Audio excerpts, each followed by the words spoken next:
I always thought weddings were supposed to bring families closer together, a celebration of love and unity, a moment when siblings laughed and cried together, as one chapter closed and another began.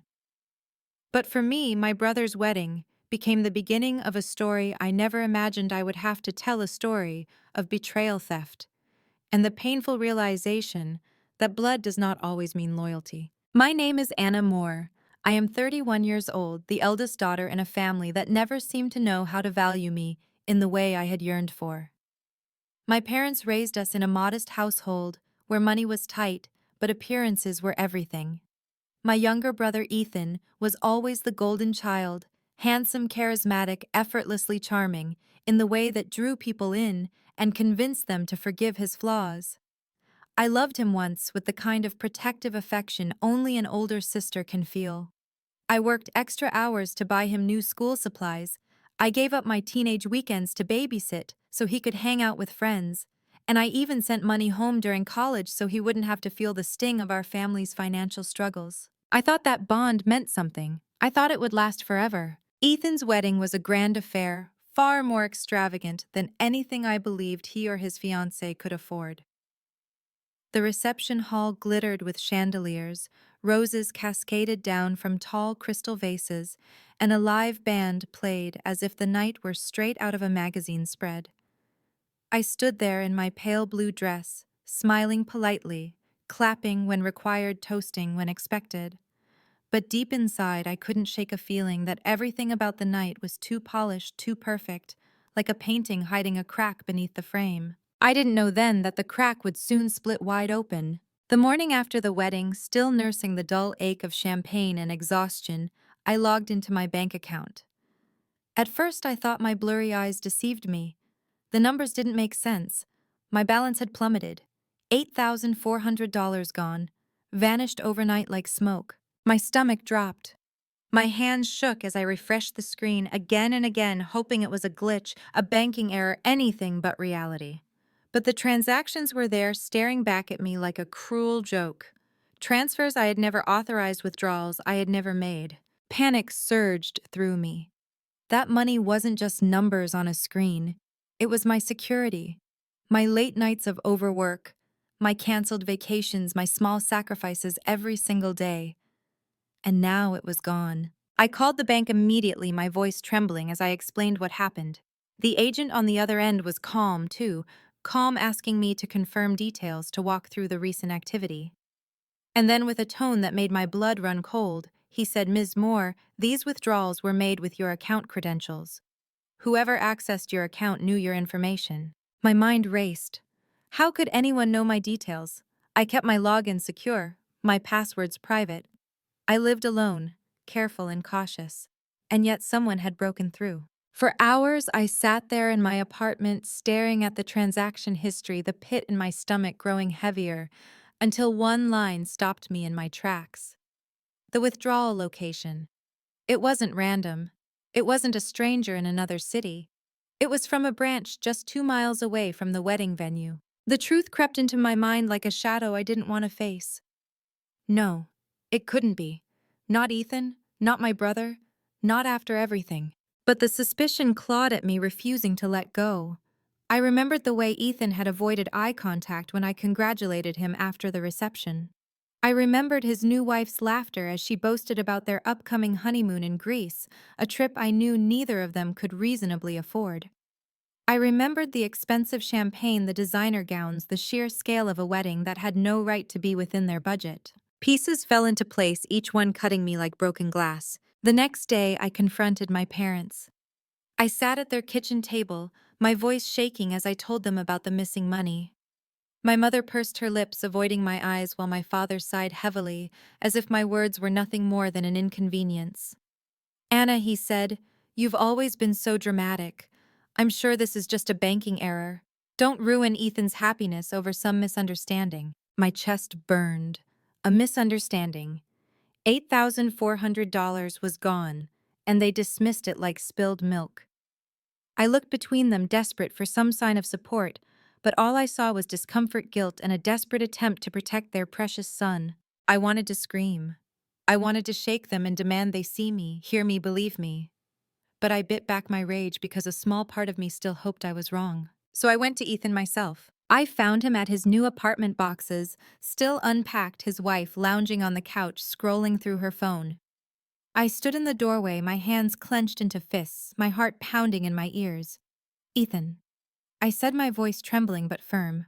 "Did you take money from my account?" He froze. For a split second, guilt flickered across his face, quick as lightning, before he plastered on a smile. "Anna, what are you talking about? Why would I need your money? We just had a wedding. We're fine." But I saw it. I saw the truth in the way his eyes darted away, the way his wife smirked as if in on a secret. My throat closed, my chest heavy with grief. $8,400, I whispered. "Gone. And the withdrawals trace back to right after your wedding." His smile faltered. His wife shifted uncomfortably. And in that silence, in that crack between words, I knew. It was him. The realization hit me like a wave, leaving me breathless, drowning in betrayal. This was the brother I had sacrificed for the boy I had defended, the man I had believed would stand by me through everything. And he had stolen from me without a second thought. I stumbled back, my hands trembling. "How could you?" I asked, but my voice was so soft it was almost a plea. He didn't answer. He didn't deny it. And that silence told me everything. I left their apartment in a daze, my mind a blur of grief and rage. Outside, the city buzzed with life, cars rushing past, strangers laughing on sidewalks. But to me, the world felt hollow, every sound muffled by the roar in my chest. That night, I lay awake in bed, staring at the ceiling, my body trembling with the weight of it all. $8,400, a betrayal by the brother I had loved. Parents who refused to see the truth. A family that had once been my anchor now felt like quicksand pulling me under. And in that sleepless dark, I made myself a promise. I would not let this go. I would not be silenced, dismissed, or erased. If my family chose to protect Ethan at my expense, then I would protect myself. I would uncover the truth no matter how ugly it was, and I would make sure the world saw what he had done. Because I was done being the invisible one. I was done sacrificing without being seen. The war had only just begun. The morning after I confronted Ethan, I woke before the sun, my body humming with that hollow electric fatigue that follows a sleepless night. The apartment was still the city, an outline of gray, and in the quiet I could hear my own heart knocking hard and insistent, as if asking permission to keep going.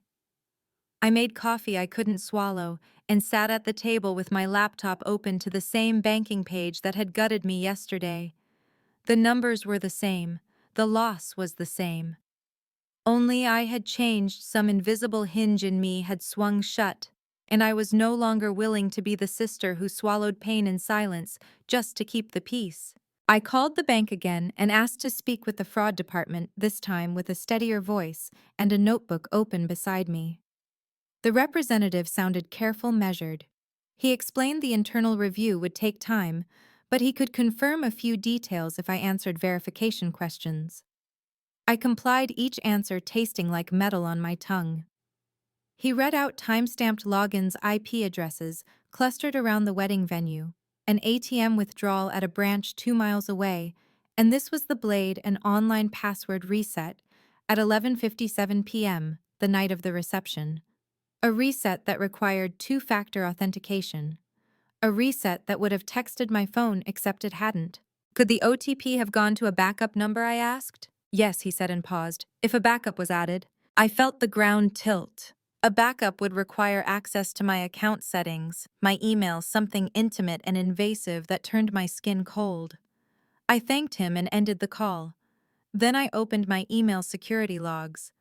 There it was, a new recovery phone added at midnight, accepted via a link clicked from a device I didn't recognize. I clicked deeper, tracing that unfamiliar device. The location pinged near a boutique hotel that had hosted out-of-town guests for the wedding, a hotel where the bridal party had reserved a block of rooms. I stared at the glowing screen until my eyes stung, then scrolled further and found a detail so petty and personal it took my breath after the recovery number was added. Someone had accessed my cloud storage. The activity log listed file names I knew by heart, tax documents, copies of my passport, a scanned page of old passwords I'd kept as a crutch while memorizing new patterns. The timestamp made me feel sick. Somewhere between toasts and the band's last song, someone had gone fishing through the drawers of my private life. I called Sandra. She answered on the second ring, her voice alert, as if she had been waiting for me to break. I told her everything, every line item and log entry, and she listened without interrupting. When I finished, she spoke in that calm, clipped tone she used when building a case in her mind.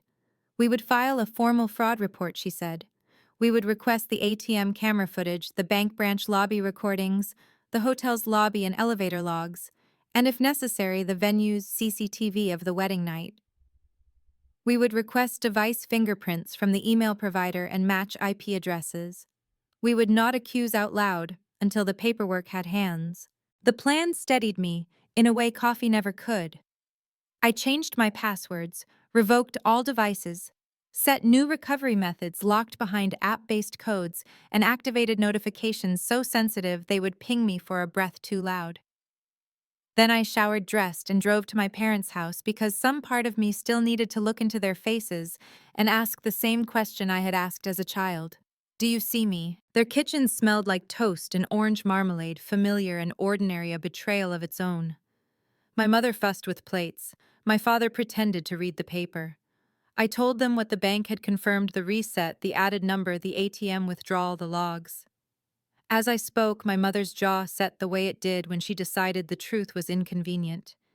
She said passwords are tricky things. People get confused. She said phones misfire. She said it was wedding week and surely there were other explanations. My father cleared his throat and muttered that Ethan had always been careless with money, but he was married now, and perhaps I, as his sister, could be generous just this once. The word generous scraped my insides raw. I had been generous for a lifetime without anyone naming it generosity. It had always been an expectation disguised as love. I told them I was filing a report.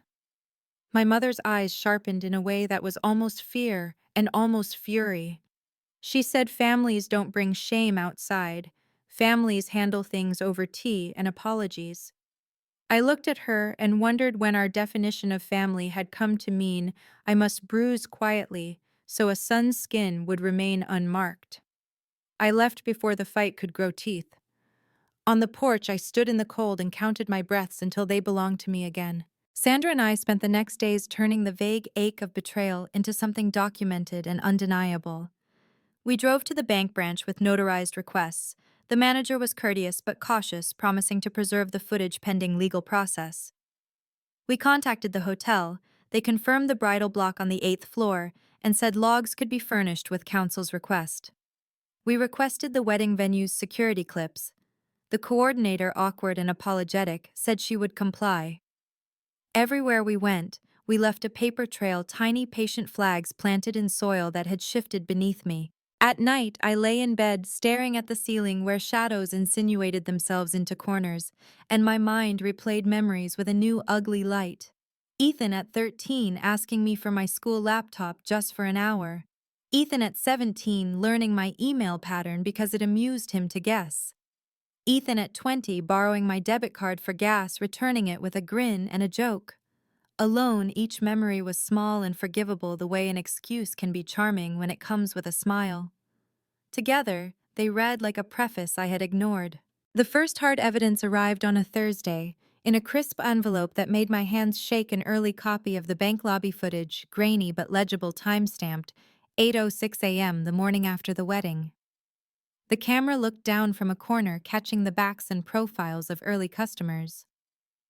I watched a woman in a floral dress step beside a man in a suit, fill out a slip, a teller tap her nails against the counter, and then, unmistakable, my brother's shoulders, the tilt of his head, the haircut I had paid for as a graduation present, and beside him, his new wife in a cream sweater, laughing about something as she handed him her phone.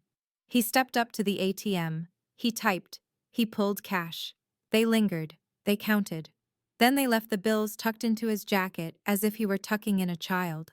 I stared at the screen so long the image burned into my vision. I rewound and watched again, this time slower, as if slowness could make it gentler. It did not. I sent a clipped message to Sandra. Got it. She replied, breathe, we're almost there.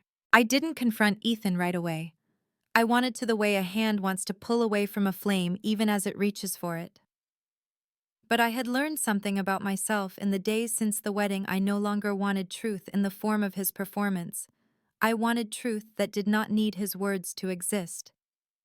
So I waited for the venue footage, and when it came, a piece of me that had kept whispering maybe loosened and fell silent. The camera in the hallway outside the bridal suite showed a parade of joy friends with bouquets, an uncle with a crooked bow tie, Ethan posing with groomsmen as the photographer directed traffic. At 11:49 p.m., the hallway was quiet except for a bridesmaid kicking off her heels and laughing. At 11:57 p.m., the door of the suite opened. Ethan stepped out, phone in hand, looked left and right, then back down at the screen. He waited. At midnight on the dot, my mother appeared in frame, moving quickly, her own phone pressed to her ear. She didn't knock. She didn't look into the camera. She walked straight to Ethan, held out her screen, and I watched the two of them bend their heads over those little rectangles as if in prayer.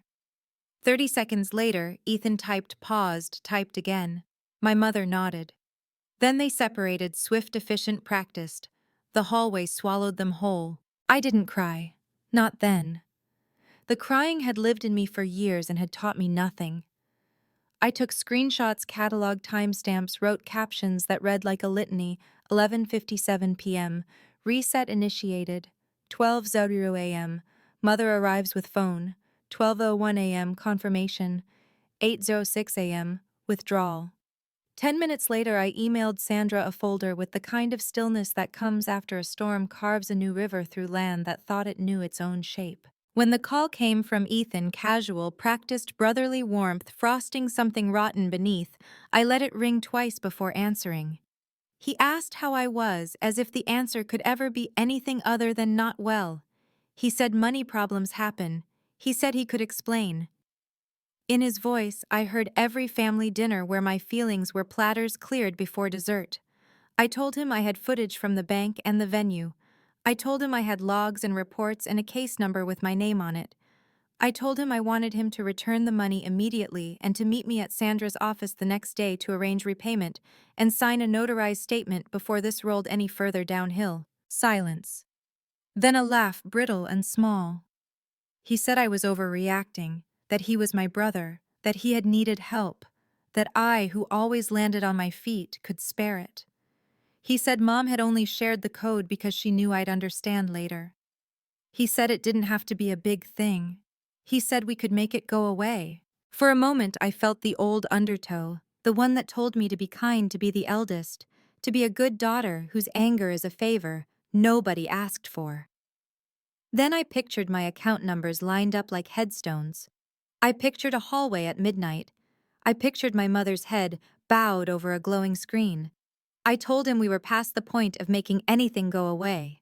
I ended the call, blocked his number for the night, and sat in the dark with a strange steadiness blooming in my chest, a quiet I had never known. In the morning, my parents showed up at my door without calling. My mother's eyes were bright with that shiny, dangerous grief that demands the world rearrange itself to her comfort. My father stood behind her like a shadow. She said words like family and mistake and forgive, as if they were keys that could unlock a vault. She said Ethan had just gotten caught up in post-wedding costs. She said they had meant to ask me properly, but it had all been so busy. She said I was blowing this out of proportion. I thought of the paper I had kept in my desk drawer, the ledger of small and large sacrifices I had made since 15, each one invisible because it was done quietly. I thought of how often I had been told I was too intense, too sensitive, too much, when all I had ever asked for was fairness. I told my mother that giving Ethan my money was a decision that belonged to me, not a right that belonged to them. I told my father that asking me to be generous now after taking first would not be called generosity, it would only be theft with a blessing. I told them I would meet Ethan at Sandra's office at 2 o'clock, and if he did not bring a cashier's check and his apology and his signature, then we would proceed with charges and let the law do what our family would not. My mother called me cruel. My father looked at the floor and said nothing. I did not argue.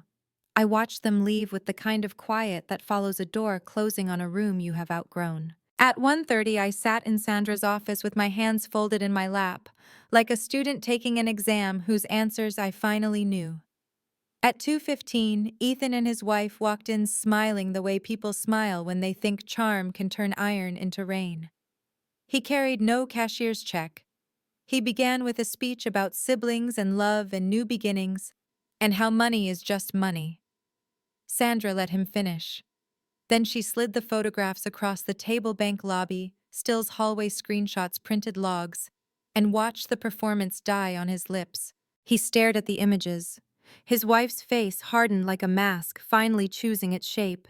He looked at me, reaching for that old look that used to make me soften, the one that said, "Remember when we were kids and you were my favorite person?" I held his gaze and felt nothing move inside me. Sandra spoke gentle but absolute. "Here are the options. Immediate repayment with a signed confession and agreement to attend financial counseling, or we file today and include aiding and abetting. The choice is yours, but the timeline is not." He blinked. His wife whispered something sharp. My brother, the golden child, nodded once, small as a coin falling into a fountain, and asked for time to arrange the funds. Sandra gave him 72 hours and wrote it down in language that made it real. We all signed the page that promised who we would be for 3 days. He left without meeting my eyes. When the door closed, my body sagged like a tent after wind. Sandra brought water. I drank it and tasted metal and relief and an exhaustion that had bones. She said I had done well. She said this was the hardest part. She said hold steady. I believed her, and that belief felt like the first good thing I had given myself in a long time. That night I went home and sat by the window with the lights off, letting the city glow wash over me like a distant sea. I thought about how betrayal is not a single storm, but a season. How the air changes long before the clouds spill. How sometimes the people you love teach you who you must become by refusing to be who they should be. I closed my eyes and felt the strange, firm truth of it. I had not chosen this war, but I had chosen myself in it. The 72 hours Sandra had given Ethan stretched into an eternity. Each hour carried the weight of all my memories of him. His crooked grin at 10, his proud stride at graduation, the way he once wrapped his arm around me when I cried over a breakup. Those fragments circled me like ghosts, whispering that maybe, just maybe, he would come through. But beneath the hope lay something harder, sharper, the certainty that if he didn't, I had to let him face the storm he had chosen. On the first day, silence. My phone buzzed with messages from my mother instead, words that twisted like vines around my ribs. "Anna, he's your brother. Anna, this will ruin him. Anna, you can't love money more than family." I read them with numb fingers, my stomach turning at the irony. If money meant so little, why had Ethan stolen mine? If family meant so much, why did they expect only me to pay its price? On the second day, Ethan's wife called from a number I didn't recognize. Her voice was honeyed, but carried a tremor underneath. She said Ethan was overwhelmed, that he needed time, that I was cruel to demand repayment so soon after the wedding. I asked her calmly if the honeymoon in Greece had been worth the cost of my security. She gasped, sputtered, then hung up. I sat with the silence after the call, and realized I felt nothing, not guilt, not anger, just the hollow certainty that we were no longer bound by anything resembling love. On the third day, I went to Sandra's office early. I sat in the leather chair by the window, watching traffic flow below, rehearsing in my mind what it would mean if Ethan didn't show. The clock hands moved like a drumbeat. 2 o'clock came and went. At 2:15 he walked in. Alone this time. No wife, no excuses in tow. He looked smaller somehow, shoulders hunched, eyes darting. He placed an envelope on the table, its flap sealed unevenly. Sandra opened it, counted the bills with meticulous fingers, then handed me the receipt. $8,400 returned piece by piece, as though money could stitch back the wound it had carved. But then Sandra asked for the other part, the statement of admission notarized, signed. Ethan's jaw clenched, his hands balled into fists. "Why do you need that?" he asked, voice rising. You got your money back. Isn't that enough? I looked at him.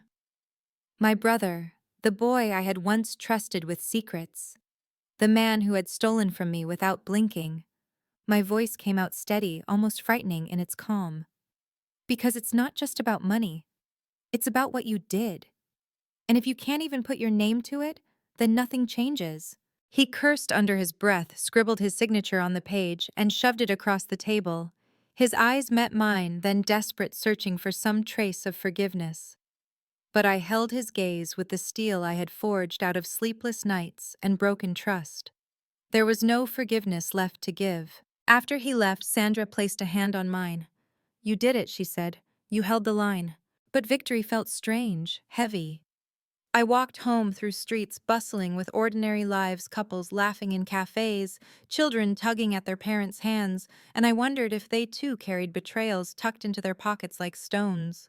That night my parents came again. My mother's eyes were red, my father's face drawn. She accused me of humiliating Ethan, of turning family into strangers. She said forgiveness was the only way forward. My father, quieter, asked if I could at least keep the matter private. I listened, my chest aching, and then I told them the truth. It wasn't me who had turned family into strangers. It was Ethan when he stole from me, and them when they told me to endure it silently. Their silence was deafening. And in it, I understood that sometimes parents protect the child who falters, not the child who stands strong. Not because it's right, but because it's easier. The weeks that followed were a blur of uneasy peace. Ethan avoided me. Our parents hovered in cold disapproval, and I threw myself into work, into projects, into anything that reminded me I was more than a sister, more than a daughter. I built new routines, small sanctuaries, morning runs along the river, evening journals where I spilled every thought like ink until the pages groaned with my truths. But some nights I still lay awake staring at the ceiling, wondering how quickly love can curdle into betrayal, how family bonds can unravel with the pull of a single thread. Then one evening, weeks later, I received a message from an old family friend who had been at the wedding. Anna, I don't know if this matters now, but I saw Ethan and your mom huddled in the hallway that night. They looked guilty. I thought it was stress, I didn't realize. I stared at the screen, the words blurring as hot tears filled my eyes. It wasn't just Ethan. My mother had helped him. She had chosen him over me, not just in silence, but in action. The image of her handing over her phone, of her nodding in that security footage, seared itself into me. It wasn't just my brother who betrayed me. It was the woman who had given me life, and that wound I realized would take far longer to heal. I didn't sleep the night I learned the full truth. The message from the family friend replayed in my mind, each word a blade carving deeper. I saw Ethan and your mom huddled in the hallway that night. They looked guilty. It wasn't just suspicion anymore, not just shadows on security footage. It was confirmation spoken aloud, undeniable.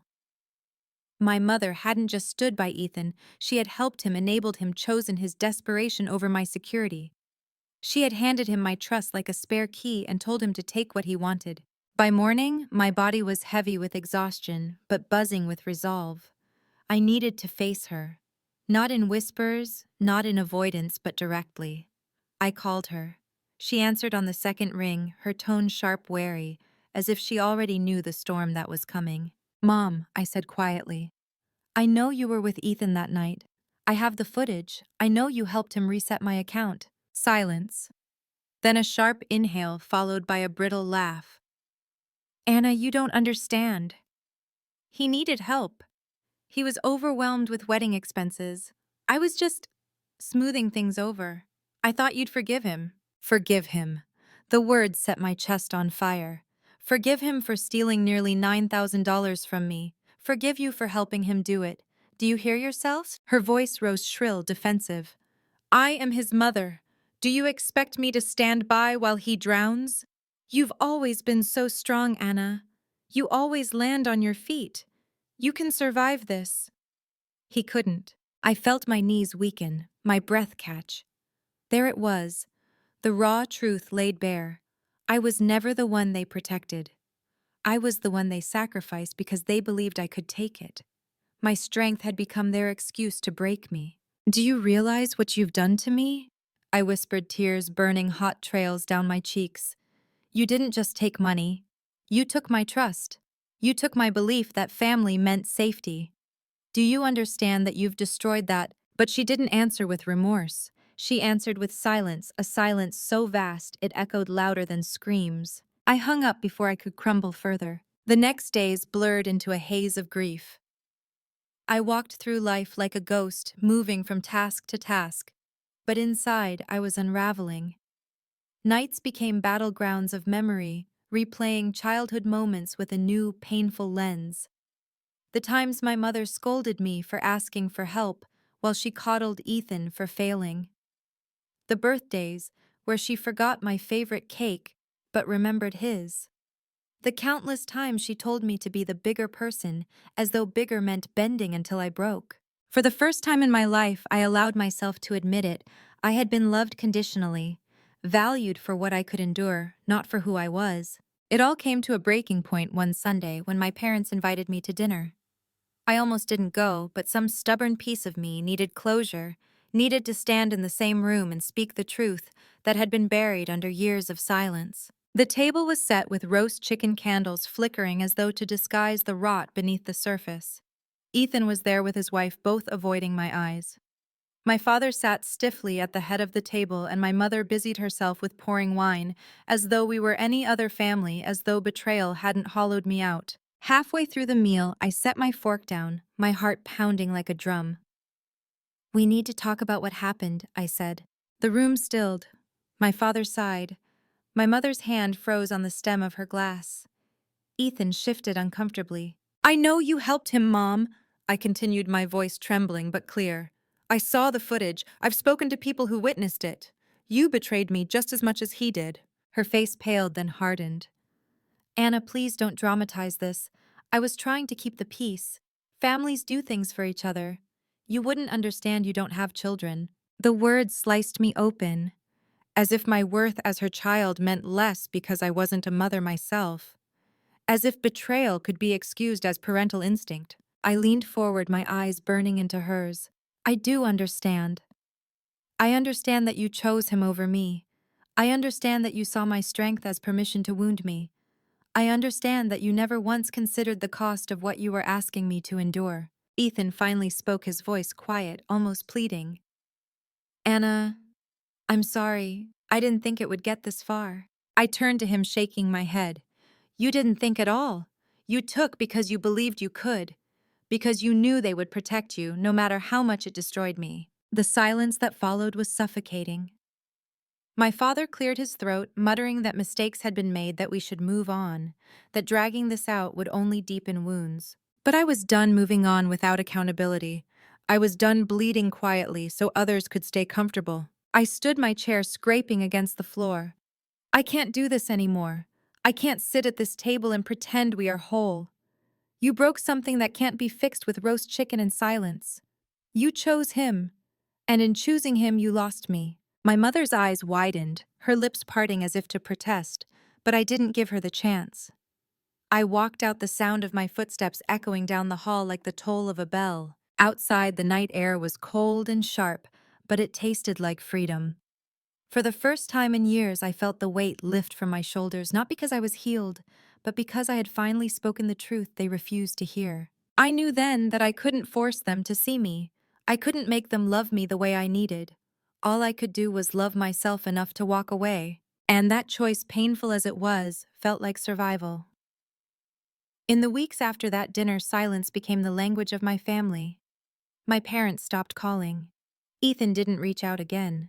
Even the occasional texts from extended relatives slowed, each one echoing with the unspoken question, "Why can't you just let it go?" But I couldn't.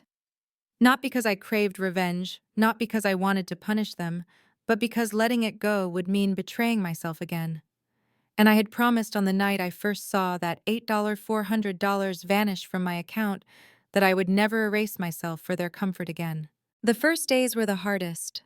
I would wake in the middle of the night and instinctively reach for my phone, wondering if there was a message from my mother, some attempt at reconciliation, some sliver of the love I used to believe was unconditional. But there was nothing, just the blue glow of an empty screen. And so I learned to put it down, to sit with the ache, to accept that sometimes love does not return, even when you call its name. I poured myself into healing instead. I ran along the river every morning, feeling the rhythm of my feet. Remind me that I was still here, still moving forward. I started therapy, peeling back the layers of pain I had buried for years, finally naming what I had always felt, but never dared to say, that my family had used me, not cherished me, that my strength had been twisted into an excuse to deny me softness. Work became my sanctuary. Each project I finished was proof that I was capable, that my life could stand on its own foundation. I saved again, little by little rebuilding what had been stolen.